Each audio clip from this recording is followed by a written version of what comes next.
Celebrate بھی کریں گے. سیلیبریٹ اس لیے کریں گے کہ ہم غریب ملک ہیں, ہم ڈیولپنگ ملک ہیں. ہمارے ہاں بعض اوقات ایسے لمحے آتے ہیں جو قومی خوشی کا باعث بنتے ہیں. ان 7 بچوں نے, میں سمجھتا ہوں کہ پاکستان کو اوور آل اس کرائسس میں 7-8 گھنٹے گزرنے کے بعد دے کنٹریبیوٹیڈ ٹو یونیفائی اس. انہوں نے ہمیں اکٹھا کیا. جس طریقے سے وہاں پہ مقامی لوگوں نے, ضلعی انتظامیہ نے, فوج نے مل کے ایک جوائنٹ ایفرٹ کے تحت ان کو ریسکیو کیا, اور اس میں ان لوگوں کے ساتھ ساتھ یہ بچے ہیروئک انداز میں انہوں نے اپنے نروس کو کنٹرول کیا. اب میں سوچتا ہوں کہ اگر یہ میں ہوتا وہاں پر تو ان 7-8 گھنٹوں میں مجھ پہ کیا گزر رہی ہوتی. یہ چھوٹے چھوٹے بچے, کوئی 5ویں میں, کوئی 6ٹھی میں, کوئی 8ویں کے بچے, جس کلاس کے بھی تھے, انہوں نے جس انداز میں اپنے آپ کو کمپوز رکھا, انہوں نے اپنے جو مرد کوہستانی کی روایت ہے پشتونوں نے, وہ ایکسپریس کیا, اس کا اظہار کیا. اور شاباش پختونو, یہ میں ان کو ایک اپنے پشتو کی فریز میں a token of appreciation, اور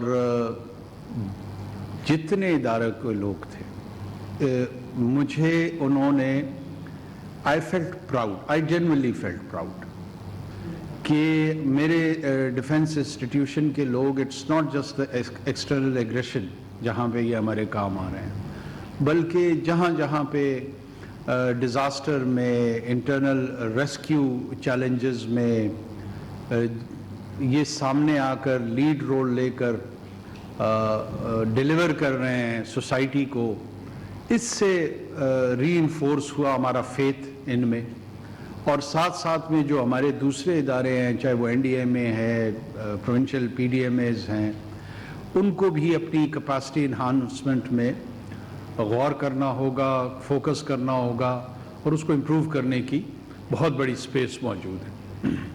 لیکن ظاہر ہے اس کا انتظار بہت سارے لوگوں کے ذہنوں میں یہ ہوگا کہ یہ ان کا کام ہے, ان کو کرنا چاہیے. جب تک وہ اس کام کے لیے مکمل طور پہ تیار نہ ہوں, ابینڈن تو نہیں چھوڑا جا سکتا. یہ ریئل ٹائم میں, جب کل یہ 7 بچے تھے, ہم اس بحث میں تو نہیں پڑھ سکتے تھے کہ یہ کس کا اختیار ہے, کس کو ان کو بچانا چاہیے. وابڈا والوں کو جانا چاہیے, صحافیوں کو جانا چاہیے, سیاستدانوں کو جانا چاہیے.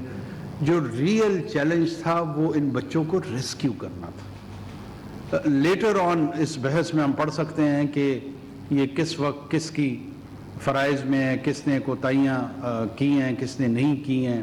بدقسمتی سے کچھ چھوٹا موٹا ایسا میں ڈیجیٹل میڈیا پہ ٹرینڈ دیکھ رہا تھا کہ جو اصل روح تھی اس واقعے کی, اس سے ہٹ کے جو ہے نا ڈسکورس کو یا ڈسکشن کو ری ڈائریکٹ کرنے کی کوشش کی گئی, جو کہ میرے خیال میں اس کو ایسے موقعوں پر کم سے کم ہمیں اوائڈ کرنا چاہیے. کل ہی ایک اور المیہ, ہمارے 10 جوان شہید ہوئے وزیرستان میں.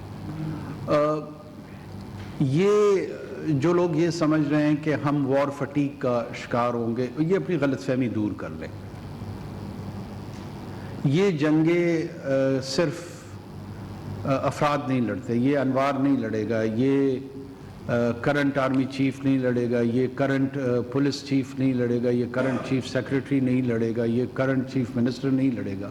یہ جنگیں قومیں لڑتی ہیں. اور پاکستان قطعاً کسی صورت میں بھی ریڈیکلائزیشن کے سامنے, ایکسٹریمزم کے سامنے, انٹالرنس کے سامنے سرنڈر نہیں کرے گا.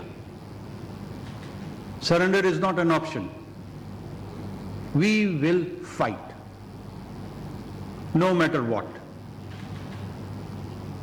ہم کوئی ایسی طاقت نہیں ہے جو یہاں سے 5000 میل کہیں چلے جائیں گے. This is home, we are here.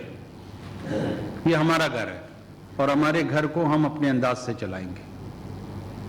جس کو یہ غلط فہمی ہے کہ اس طرح کی کبھی اور حرکتوں سے وہ یا ہمارے حوصلے پست ہو جائیں گے یا ہم تھکاوٹ کا شکار ہو جائیں گے, وہ اپنی غلط فہمی دور کر لیں.